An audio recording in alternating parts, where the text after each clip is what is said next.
the trashy pulp novels of the world have anything to offer? Are bestsellers all they're hyped up to be? The Terrible Book Club explores whether or not you really can judge a book by its cover or its ridiculous synopsis. If you've ever seen a book and thought, ugh, who's reading this? We probably are.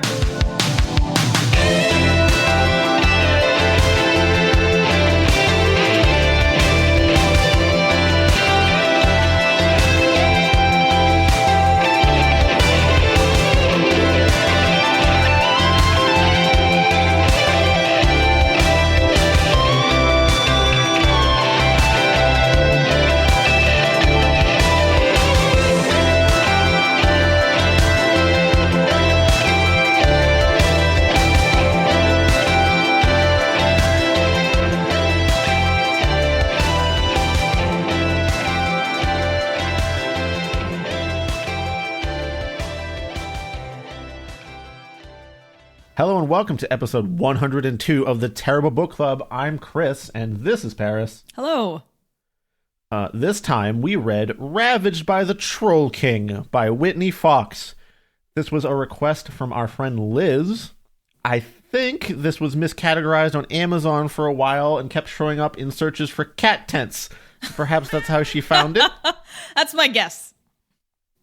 In any case, it's a 14-page, quick-fire, non-consensual sex fantasy wank read. I feel like trying to explain it any further than that is giving it too much credit. Yeah, Chris isn't wrong about that.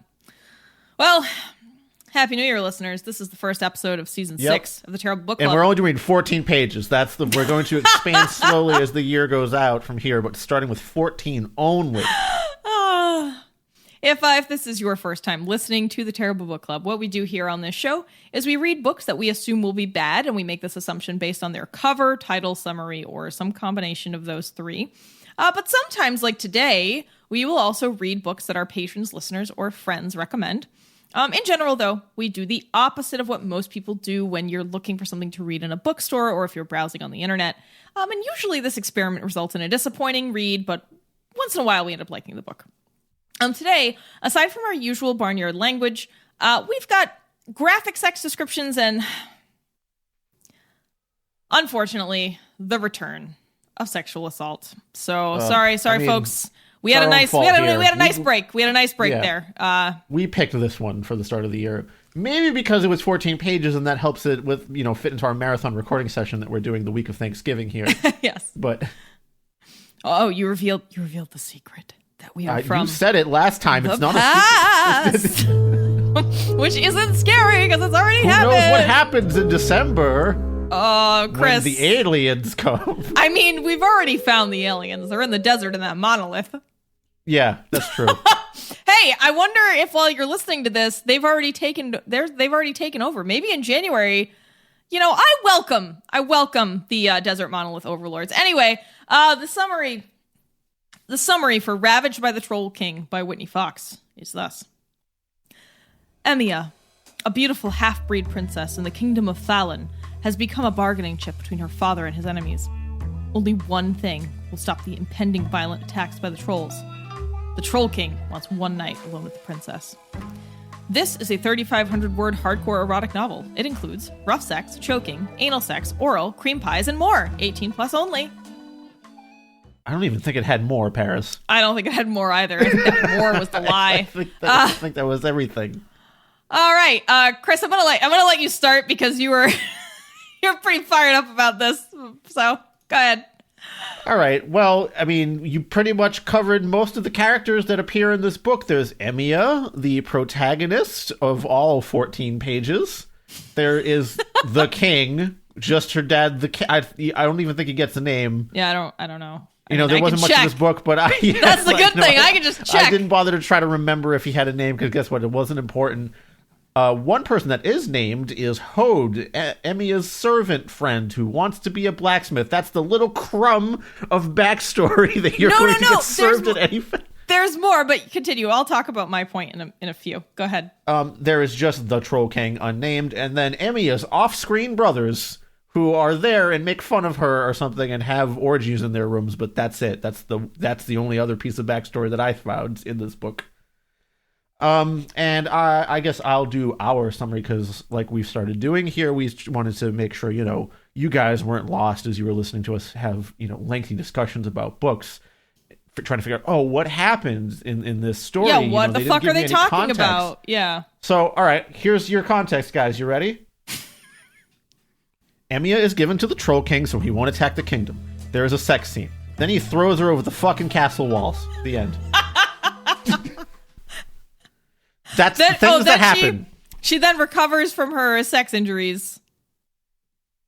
I think that's it. That's the final thing that happens. Oh, yeah. They mentioned that briefly. It might have been the being thrown over the castle walls part, too. Yeah. Cartoonishly. I don't know who could read this and get off to it. I really don't. Yeah, Chris, you should just go. You should just, you're in charge here. I'm the only one that wrote the notes because I encouraged you not to bother because... Yeah, Chris was like, oh, you read it a week and a half ago? Cool, I'm going to take care of the whole episode, Doc. And I was like, no, I have to put notes. He was like, no, you don't. I was like, okay. Okay, yeah, I don't want you guys to feel as if you're being slighted for your first episode of the year here, of the new season here. But I'll be frank, there really ain't much here, y'all. Yes. Oh, I did want to get into a certain aspect of this here. The major point of discussion is I think there's actually several things to discuss, but go ahead. Good. I don't think either of us are much, in the market for erotic pieces of work here. The way the back of this book called this novel is, ambitious, I would say. It is a pamphlet at best. It is a short essay. Yeah. It is a short... It's like an essay you get assigned in creative sex writing, and they're like, all right, this is tonight's assignment. You need something by tomorrow for class. Yeah. I'm not kidding. That's also, the skill at which this reads, too, in terms of writing. Yeah, and I guess that's one of the first things I want to get into here, because... neither of us, I was going to say, is in the market for this kind of stuff, so I don't know if it's better or worse to, just kind of get to the... I guess if you got your pants already off and you're, just looking to get to the fun bits here, you don't want to spend, 100 pages... I mean, I'll agree with that. The backstory. Yeah, I will... I'm going to agree with that very, very isolated point that if you're looking to read an erotic book to get yourself off... Sure, you should get to the point and not waste a lot of time. I can't imagine, for example, when we read the Butt Pussy book. God fucking damn it, what was it called? Late Bloomer. We read Late Bloomer, which was 440 pages or something. Around there. That's a lot of pages to read to jerk off, right? Or to get yourself off or what have you. 14 pages seems a reasonable time to spend on reading some jerk-off material. But that is a very isolated point. Yeah. Because there are a lot of other things wrong with this. My obviously the biggest issue here is that it's a rape fantasy, and nope. Nope. The problem is it's not even a fantasy. It's not someone acting out their fantasy. It is someone being raped in war. And it's also written totally cartoonishly and with no empathy for the main character. It's disgusting. It's a disgusting way to tackle this kind of thing. Even if you are, oh God, I don't know how. I have trouble imagining how someone could be into rape fantasy stuff. Chris, I think you pointed out, we don't want to yuck anyone's yum too hard, but this isn't like, oh, someone's fantasy in a book and they're describing something they'd want. This is just someone being raped. This isn't and it's just, that's really all it is. It's written about so flippantly. There's no nuance. You don't even get much on the internal dialogue of the woman here. I'm sorry, I meant internal monologue. She doesn't seem to be all that broken up about it. I guess, again, this isn't my area at all, so maybe this Yeah. is not what the people looking for this want, but this stuff just squicks me out, and if you're gonna go in this direction, I guess I would at least want a part where the female protagonist here was like, well, actually, Troking's kind of hot. Yeah, I mean, that would go the way of the bodice ripper, right? The classic kind of medieval-ish or pirate or Gaelic, whatever, all those different flavors of like hunky protagonist that the character really doesn't want to have sex with, but then when he pushes her, it's the best sex of her life. I hate that for a lot of reasons, and I think that shit sucks. But at least that. At least there's something. Agency. And again, this is a choice is made. It still sends all the wrong messages. I think that shit's also garbage, but like, I just don't. And again, just to be really clear about why I have a problem with rape or excuse me, non-consensual fantasy, which is just a fucking just a shit covered veil to put over rape, and I hate that too. Like, just you can't just sit here and say, anyway, I can't believe people are trying to sanitize rape. That's the thing that really fucking gets me about this shit. But I don't understand, it's not that I can't conceive of a person who enjoys a power fantasy, because of course I can, but a fantasy where it's not only a power fantasy, it's brutally violent, and the other person really doesn't want it, and that's why you're interested. You're making a choice to consume that content, right? And what does that say? I mean, I don't know. Maybe if you're consuming that literature or media, you're not actually doing that to people. Maybe if you are consuming that, you're more likely to. I'm not a fucking psychologist. I just think that I don't think there's. You need to have a little bit more of a careful touch than spitting out a 14-page quickie like this one. Yeah, like if you're gonna get into these like these like deep fetishistic urges that people have and enjoy, again, consensually, even because even when people have rape fantasies, everyone involved is still consenting to it. The non-consent is a ruse. It's acting. It's not real. And I know that this is a really silly, badly written 14-page story, and we're getting really serious here, but I hate that this kind of thing is so ubiquitous. Like I said, even with bodice rippers, which is, just what those like, what's that fucking show you watch with your girlfriend, Chris? Outlander. It's like that kind of shit. I mean, it just, at least there's,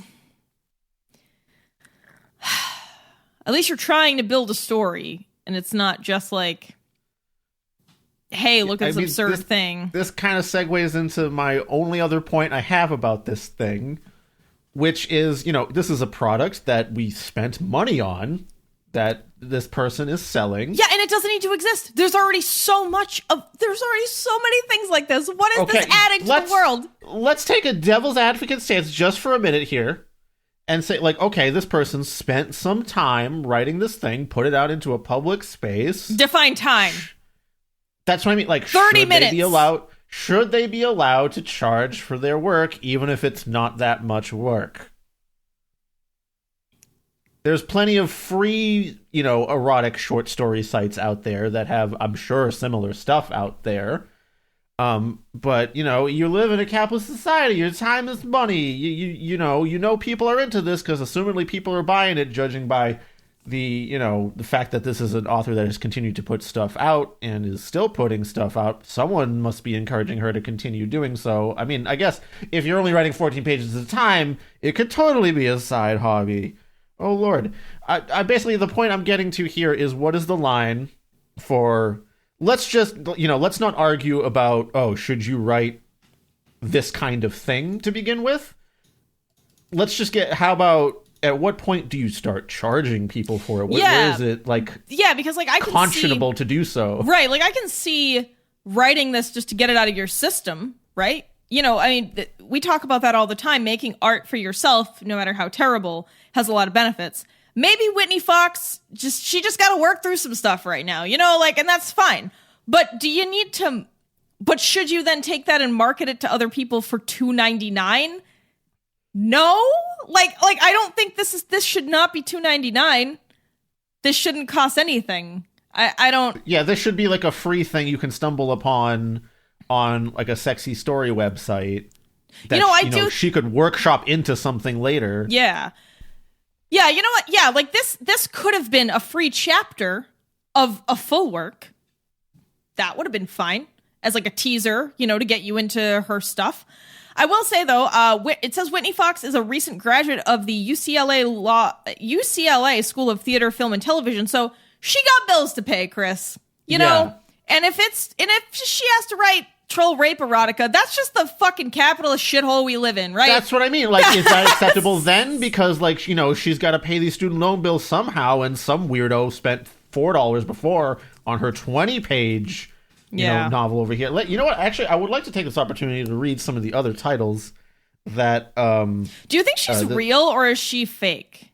It's definitely a pen name. It's most definitely a pen No. name. I'm saying, but do you think she's AI generated? Like, do you think she's not a real person? Like, they generated her image and just came up with a short backstory, and this is just that's probably a pen name, and like the backstory is made up as well. Maybe. But I would like to read some of the other titles available from Whitney Fox. Sure. It's quite the menagerie, as you can see. Mm-hmm. Punished by the school mascot. Oh, that's weird. All right. I guess people have school fantasies. That's weird. You ever wanted to fuck the UMass fantasies. Boston Beacon? The lighthouse? I mean, it's very phallic. In its defense, it is the most phallic school mascot I've ever seen. Thanks, UMass Boston. Okay. We love you. Then we've got Taken by Aliens. Taken by Tentacles. Okay, maybe you're abducted by aliens. Maybe she was like, oh, abducted's a little too... Maybe like... Aliens absconded with me would have been fine. You know, don't Taken reuse. by a woolly mammoth. Ooh, Ravished by a sphinx. Oh, ravished by a sphinx. That's a new one. How about robot soldier forced me? That's just weird. Yeti's first virgin. Taken by a unicorn. Captured by T-Rex. Not 8, just captured by T-Rex. Saber-toothed tiger nailed me. Maybe, I mean, he would probably more likely have toothed you. Yeah. Taken by an orc, which really just seems like you're hitting the same, stuff over here. Just like different tooth distribution on the mouth, right? Yeah. Pegasus pleasure. Oh, wrecked by Spinosaurus. Oh, fuck yeah. I'm just realizing some of these are bestiality in addition to... Oh, God.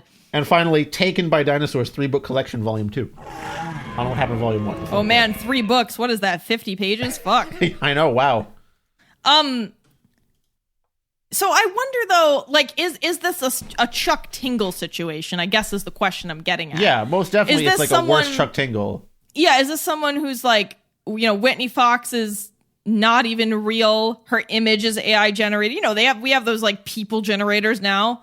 This person does not exist.com. Check it out. Yeah, I think that maybe it's that, and they're just like, oh, I'm going to be like Chuck Tingle and get really famous, but it's not funny. It's not funny. Like, Chuck Tingle's stuff is obviously absurd and supposed to be funny. This is the area. There's one joke. There's one joke, Paris. It's when he throws her over the castle walls like a cartoon. That's the funny part. Chuck Tingle. Buy my Chuck Tingle ripoff. I'm Buck Bingle. Please purchase. Yeah, So, anyway, I guess my point is that capitalism has gotten so bad that it's forcing people to write troll rape fantasies to pay their bills. Right. That's really the issue. That's the true evil in all of this. Oh, man. To fix it, I mean, I think we've talked to, like, it just... We're already there, guys. Yeah, it needs... So, my biggest point is that there is actually a cool nugget of lore in this that could have been used to build a really good book on. And it's a bummer that Miss Fox, or the entity known as Miss Whitney Fox, did not do that. And it's thus. Emiya explains that she is a bastard daughter, only allowed to live in the castle because her mother is a witch who put a curse on the king. She is a half-breed, so she's half witch and half human. I think when you read half-breed, you think she's half troll, half human, just because it doesn't specify. But she's half witch, half human. His dad raped her mom, left her pregnant, and just abandoned her. And he had sex with her for one night. Or I'm sorry, he raped her one night and then abandoned her, and she was pregnant. That is what happened. And then a year later, the witch mom shows up with the baby and said, "Fuck you. You're going to take this kid and you're going to get cursed. I'm out." And so, obviously her king father, who's just raping women and leaving them, sucks. And he wanted to kill Emiya. But the curse that was placed upon him was that if he hurt Emiya in any way, his firstborn son would die. So there's this very complicated, shitty familial situation where Emiya is sort of an outcast and pitched against her brothers, and her dad doesn't want her around, but he can't kill her because of this curse. And it's actually quite a good idea, I think, if you want to write a Game of Thronesian sort of political intrigue medieval fantasy. And then, she has this servant friend who wants to help her escape, and they have this garden that they hide out in, and he tries to help her. I mean, I could totally see that part being fleshed out as a real book that could have a good story. What if Emiya does get sold off to the Troll King, but instead of reading a rape scene, it focuses on the trauma and how it changes her, and she seeks her witch mother, and then they fucking team up against shit dad and take over. It could just be such a cool story. Bizarrely, there are bones of something that could be really interesting and good, but it's just tossed in there so much, I don't know, awful, and just not. Ugh, it kills me because I can imagine a great story coming from some of this. No. So that's the best stuff. No, that's the biggest you sin. just want to get to the part where it says, "And the troll's penis was very large." Well, I guess we should we should just read the sex part, right? Oh, part of the sex all right. part. Well, everyone, get your freaking ears ready. I just want people to know how bad it is. I won't read more than a couple sentences. Ow, my freaking ears. I sat on the floor, looking back up him. This will also be a demonstration in how this was not proofread at all, despite being 14 pages. No editing. Anyway. I sat on the floor, looking back up him as he took a strong stance above me. With a swift tug, his loincloth flew off, and he tossed it to the side of the tent, exposing his enormous cock that hung almost to his knees. I was in shock. I had never seen a dick before in my life, and this was way bigger than I thought they were. That's just bizarre. He stepped closer to me, his cock swinging back and forth with each step. He grabbed it and began stroking it back and forth while looking down at me and slowly walking closer and closer. I tried to push myself backwards, but there was no more room, and the Troll King reached down, grabbing a fistful of my hair. He pulled my head towards him, forcing his cock into my mouth, pushing it deep into my throat, etc. It's not even well-written erotica. It's just dick go in mouth, mouth. And then the dick big. Okay? Yeah. That's really all there is to it, is, hey, he's got a big peepee, and he tries to put it in there in a couple different ways. The end. There's nothing. What other droplets could we possibly wring out of this gross rag, Paris? Oh. This shitty cum rag of a novel that we found cast into the cat tent corner of Amazon that someone left there. Oh, Who wow. left this here? Jesus Christ, I was looking for cat tents. Timmy! Who's responsible for the SEO on the cat tent products? Jesus Christ! Got a problem. Oh. Anyway. I guess the way you fix it is just by fleshing out that one segment that you talked about, Paris. Is turning it into not what it is taking the good ideas and turning it into a totally different real novel, and not having it be a weird rape fantasy. Like, there is a way that, I don't want this to come off as crude or insensitive, but I think that you can talk about sexual assault in books or depict, or, you know, in whatever, and have it and focus on like how it actually makes people feel and how fucked up it can be and how it changes a person. Like, you can do that without it just being a jerk off book or like insensitive, you know, or crude. I just use those same words, but whatever. You get what I'm trying to say. There's way too much of it already. I don't think we need any more of it. I'm just saying, like, it's possible. I just don't see that's the point of it. I think this is like, I'm horny right now. I got $3 that I really don't care about. And I really just need to... But so the thing that kills me about this is, like, there's free porn all over the internet. Right? Like, am I just lied to about that? No, there's free porn everywhere. No, yeah, there is. Although, you know, if you frequent certain things, you should probably pay for the content that you're using. Yeah, that's true. That's what ads are for on those sites, too. So, like, turn your ad blocker off. Maybe that's why you're in incognito mode or something. Yeah, but, yeah, I just wonder, like, who's thinking, let's spend $3 on 14 pages of troll rape? Like, really bad version of it, too. Yeah. I think people, I don't know what to think.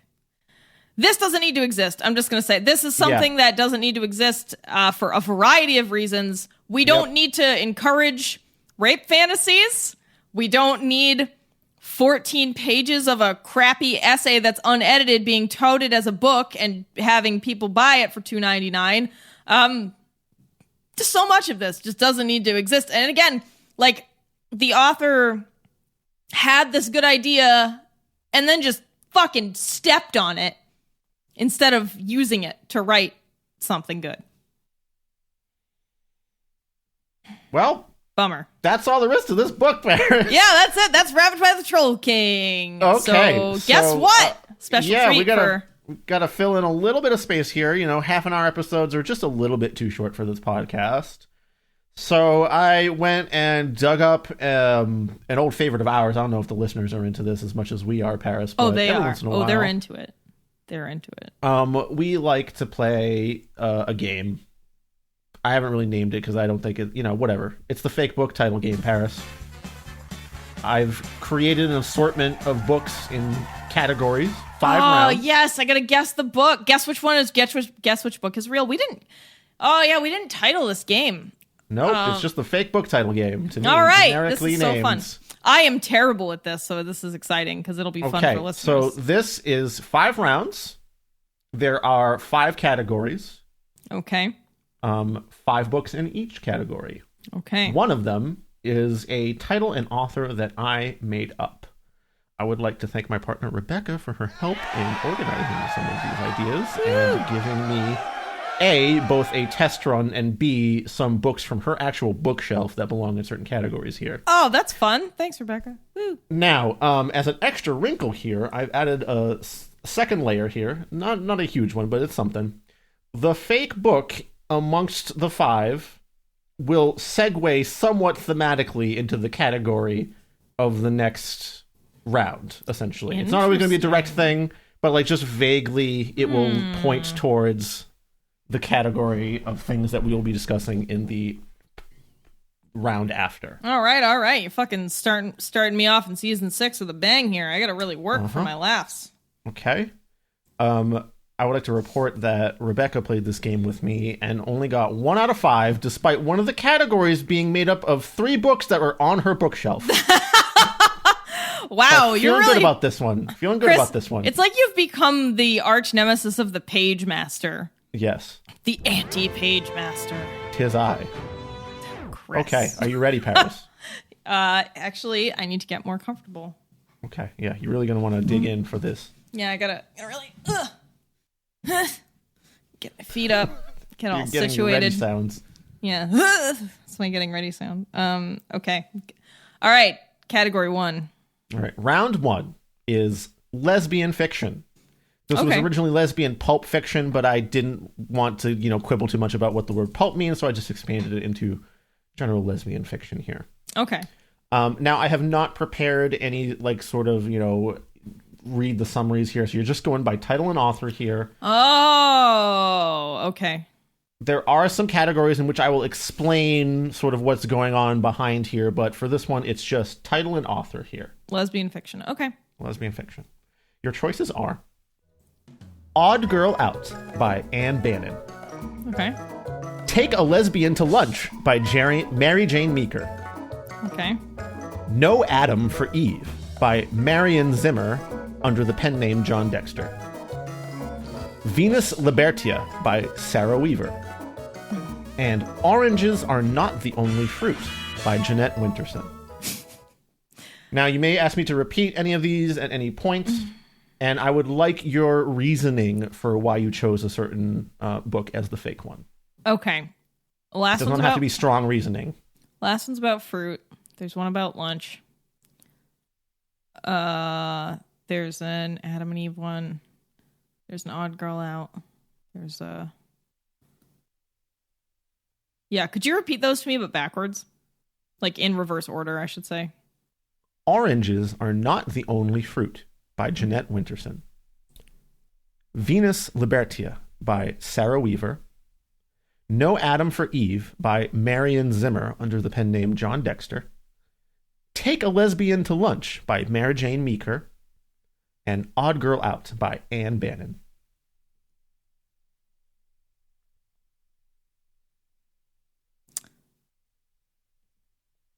I'm gonna say it's the No Adam for Eve or whatever. Okay, what is your reasoning? Well, I was trying to think of what would connect to the next genre, and I was thinking maybe the next one's religious books, because there were 2 food-related ones, and I was like, oh, there's 2 food-related ones, though. So, I don't know. It was also pretty clever. Or not really clever, but I was like, oh, that's kind of funny. And I was like, oh, is that like lesbian fiction mom joke funny? Or is it just like crispy and funny and trying to replicate that? It's hard, but that's my decision. So you're going with No Adam for Eve by Marion Zimmer. Yes. Okay, you are incorrect, yeah. But I am giving you half credit on this one. Because the fake one was Venus Libertia by Sarah Weaver. Really? Wow. And so I chose that one because it has a gods and gods theme. And indeed, the next category is religion-based somewhat. So you do get half credit for sensing the category of the next round. Oh, wow. Wait, what about Venus Libertia was godlike? Venus is the Roman goddess. Oh, sure. But I was thinking like vagina, free vaginas. That was the second layer. Okay. Because I was trying to think of a good title that would make sense. But all right, well, I appreciate the half deity-based. I appreciate the half credit for accidental intuition. Okay, so here's round 2, and I'm going to preface the title of round 2. The title is the actual name of the genre that I saw on Amazon. This is the real heading/tag that you can search under. Round 2 is Christian Spiritual Warfare. What? Yes. Okay. What does that mean? What is happening? I'm sure you'll get the idea by the time I'm done reading all these. And by the way, all of these have a colon subtitle thing happening here, pretty much. This is just a universal thing in this genre, I suppose. Okay, here are your 5 choices. Some of these are quite lengthy. Oh, God, okay. Tipping Point, The End Is Here by Jimmy Evans. God's Chaos Code, The Shocking Blueprint That Reveals 5 Keys to the Destiny of Nations, parentheses, the Chaos Series. All right, hang on a second. Can you... The first one is Tipping Point, The End Is Here? Yes. Okay, the second one, could you reread that? God's Chaos Code, The Shocking Blueprint That Reveals 5 Keys to the Destiny of Nations, parentheses, the Chaos Series. By Lance Walno. Okay. I'm writing these down because sometimes it's easier for me to process them. Okay. The Shocking Blueprint That Reveals 5 keys to the Destiny of Nations. To the Destiny, singular. Yes. Yes. Of nations. Plural. The Chaos series. The Chaos series. And By God's... Lance Walno. Okay. Okay, I'm good. I got that one down. That only took 10 minutes. Continue. Okay. Third book is Prayers That Rout Demons, Prayers for Defeating Demons and Overthrowing the Powers of Darkness. By John Eckert. Okay.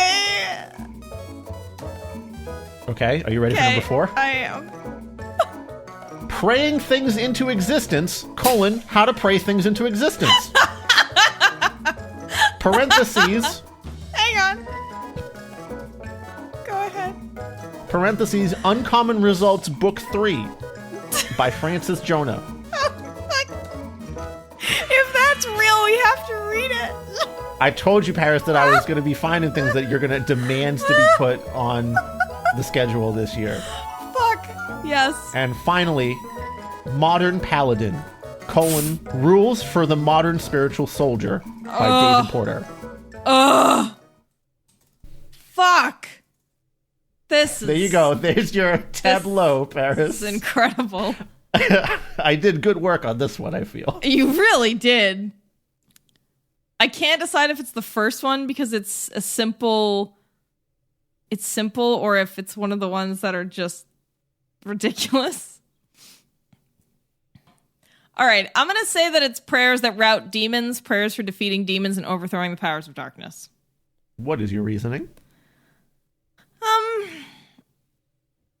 I mean, it's got the excessive title going on. Yeah, I don't know. I'm not really... Sometimes just gut is the reason. Like, I just need to know that it's gut. I don't know. Sure, let's just go with that one. Okay, you are incorrect. Yeah. That is a real book, as is everything except Modern Paladin, Rules for Modern Spiritual Soldier by David Porter. Oh, I totally thought that one was real. That is a fake book made up in my mind's eye. Okay, well, we are going to read one of those for sure. Okay, now this segues into my next category, which is a style of book that we have not touched at all, and I figure should be part at some point of the TBC schedule here. I mean, Christian spiritual warfare is something we also gotta... Sure, and the theme here, I don't know if you can detect this from the way the fake book was titled here, is Round 3, Ridiculous RPGs. Oh. So these are tabletop role-playing game books of various kinds, and I will let you know what kind of RPG that it is after, that's I tell you the title here. This is so a great... This is a good category, yeah. Okay, are you ready? I am. Okay. Your first book in Ridiculous RPGs is National Role-Playing Game by Cameron Brow. This is a politics-based RPG. So I'm sorry. National Role-Playing Game? Yes. Who fucking titled this? Al Gore? Like, God. Yes, it's... Sorry, plain. Continue. It is a politics RPG where you legislate stuff and you do politics stuff. It seems, mostly American, I would say. Your next one is... Hey, hang on. I just want to say I love Al Gore, but he's a very plain man. And I'm sorry, Al Gore, I love you. It was just an easy joke. And I'm a bad podcaster, a bad comedian for taking it. Jeez. Read some Ravaged by the Troll King, and all of a sudden you're into some sadomasochism. No. Okay, so National Role-Playing Game is your first one. Your second one is Basic Fantasy Role-Playing Game 3rd Edition by Chris Gonerman. This is store brand D&D, essentially. Basic Fantasy Role-Playing Game. 3rd Edition. 3rd Edition, okay. By Chris Gonerman. This is the 3rd edition of the extremely basic fantasy role-playing game that is even named as such. This is the game you find at, Ocean State Job Lot or Family Dollar. This is nice brand nice D&D. Brand. Nice fantasy role-playing game. Okay. Third up, you have Maid as an MAID. The Role-Playing Game by Ryo Kamiya. It is an anime parody RPG based around being a fetishized anime maid. It is explicitly comedic and designed to make fun of anime. Okay. Then you have Order Up, a restaurant role-playing game by Steve Eichmann. This is a sort of like you roleplay as various restaurant and food service roles RPG. Who would ever want to roleplay working in food service? That's some fucking sadomasochism right there. And finally, Neverland, a fantasy role-playing setting by Andrew Kolb. This is a Peter Pan RPG. Okay, I could see. Order Up. That's the one that's fake. What's your reasoning?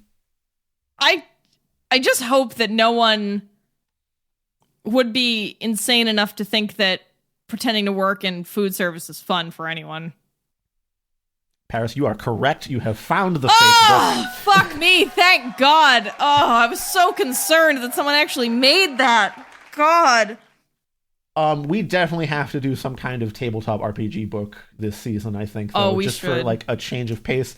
Honestly, I really want to see what's up with basic fantasy role-playing games, store brand ass, or national role-playing games. Yeah, that's interesting. The Japanese made one that like makes fun of anime tropes sounds like a funny, I wouldn't want to do it, but I'm glad someone's making fun of that because it should be, because it's a little fucked up. Anyway. So now we are segueing into the fourth round here. So it was vaguely food themed. So round 4 is kitchen-based philosophy or musings. What? Okay. So some of these books... Kitchen-based philosophy or musings. Okay. This was a category of which 3 of these books were on my partner's bookshelf. So I got a lot of work from that. That's weird. Okay. So we have Consider the Oyster by M.F.K. Fisher. Okay. We have Kitchen Table Wisdom by Rachel Naomi Remen. Okay. Then we have I Made This, A Cook's Perspective by Bethany Partlow. And we have A Homemade Life, Stories and Recipes from My Kitchen Table by Molly Weisenberg. And finally, First We Eat, Food, Life, and More Stories by Michelle Sabat. It was a little bit less gut-bustery, but I think it's a little harder to pick out. It is, yeah. This is really hard. I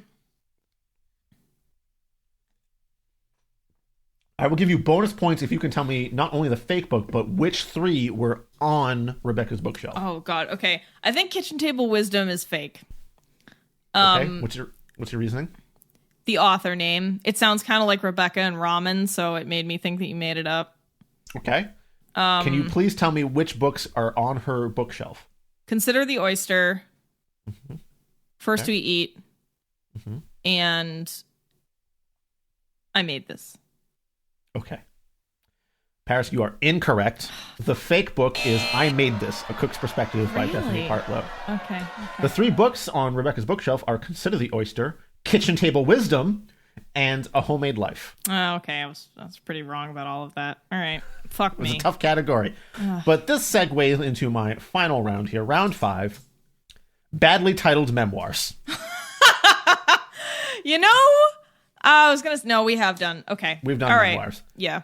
I will give you the title, the author, and what this is a memoir of, like from the perspective of what kind of person. Yeah, thank you. That's a good idea. Okay. Wait. Sorry. Poorly titled. Badly titled memoirs. Memoirs. Okay. Okay. Your first book is The Day I Gave Jesus a Bologna Sandwich by James Budge,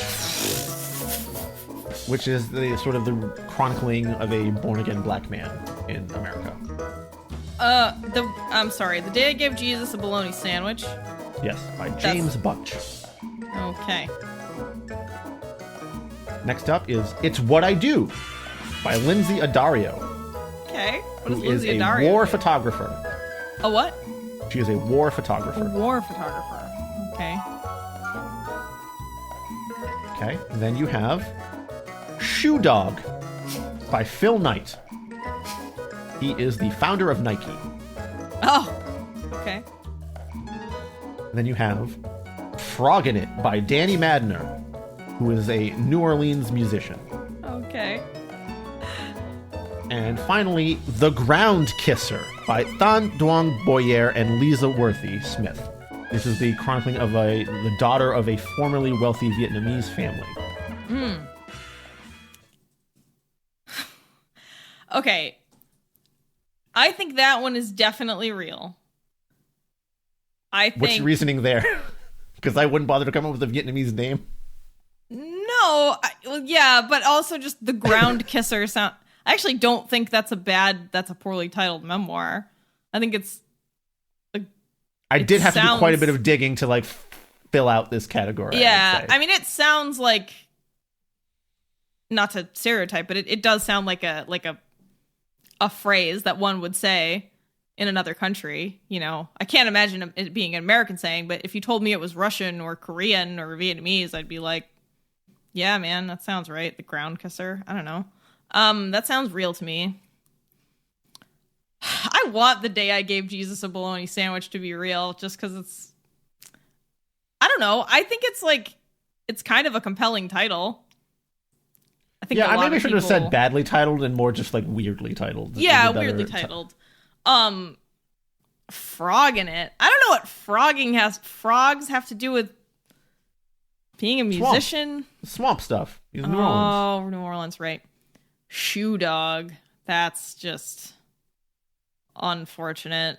It's What I Do seems like a strangely underwhelming title for a war photographer. I don't know. That one strikes me as really weird. I could see you making up any of them, though. That's the unfortunate part. My face is stone. You will not get any clues. I'm gonna go with It's What I Do. Okay. You are incorrect. Of course I am. The fake book is Froggin' It by Danny Madner. Okay. Paris, you are 1 for 5, the same score as Rebecca when she did this one. Yeah, this is a tough one. She immediately picked out the lesbian fiction one because Odd Girl Out was actually also on her bookshelf. Yeah, that one I feel like I had heard of before, so I was like, that one and the... Anne Bannon is a very well-respected lesbian pulp author. Oh, and the Take a Lesbian to Lunch. I've seen that book before, like somewhere in a store, so I knew those were real. All right.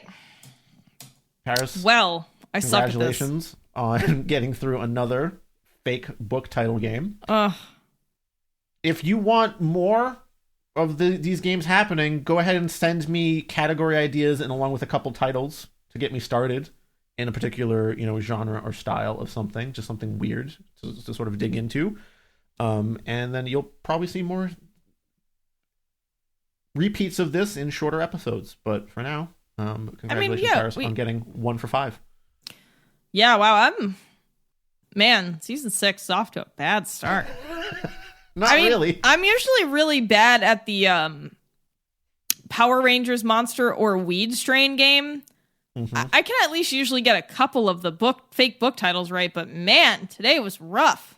I'll have to bring back Power Rangers monster or weed game, but I have to find like another database of weed strains to pick from, and maybe like the amount of silly Power Rangers monster names is growing ever smaller. I would say because there's only so many we got. I mean, I'm not gonna remember. They're hard. They're so hard. I can't imagine a harder game. It's impossible. Okay. We've also done. You can get me back with your version of this game where you write full summaries. Oh yeah, my summaries, those are crafted with love, and I feel I love my fake summary game. I also really loved when I accidentally made up Not on Top, which you named, which was the when Amazon search engine optimization is fucked up and you get weird results. Like Ravaged by the Troll King and your Yeah, actually.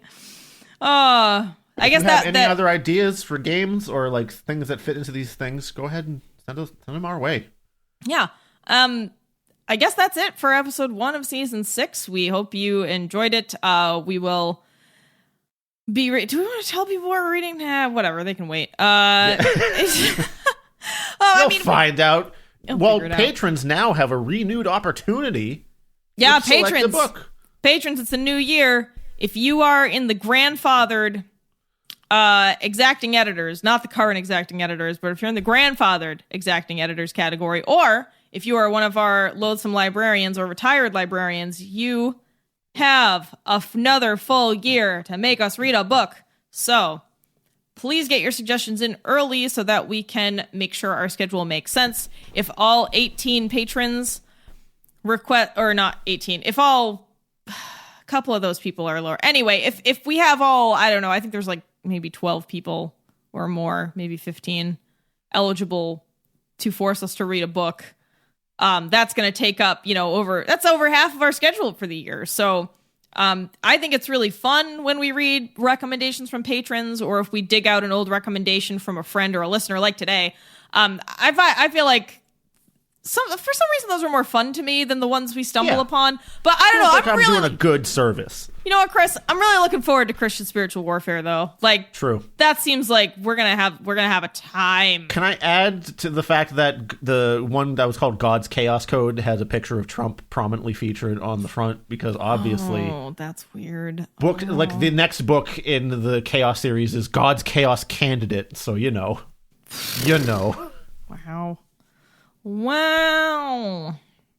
All right. Yikes. Well, all right. I mean, this is a perfect opportunity actually to talk about how, we talked about this in episode 100, even though we're recording this before episode 100. I know we're going to be talking about the fact that we're looking to expand even further in 2021. We had a pretty good year in 2020, despite all the stuff that was going on and probably is still going on in January. Yeah, we're guessing that the future is about as bad as right now. Yeah. Okay. So we're just going to try to make... I have a goal that I'm also going to mention on episode 100 here, of that, we had roughly about 50K downloads this in 2020. Oh, more than that. True, but I'm going to use that as the baseline and say that my dream is to double that this year and get to 100,000 downloads. If possible. We're going to try to put in some work on that. I don't know. We're going to have to refigure out our social media game. Maybe buy some Facebook ads. See how that goes. Yeah, let's not get too crazy. We don't have an ad budget yet, but, but maybe if we gain some more patrons. Yeah, this is segueing into start being louder about the show to some pals, maybe. Spread the word around a little.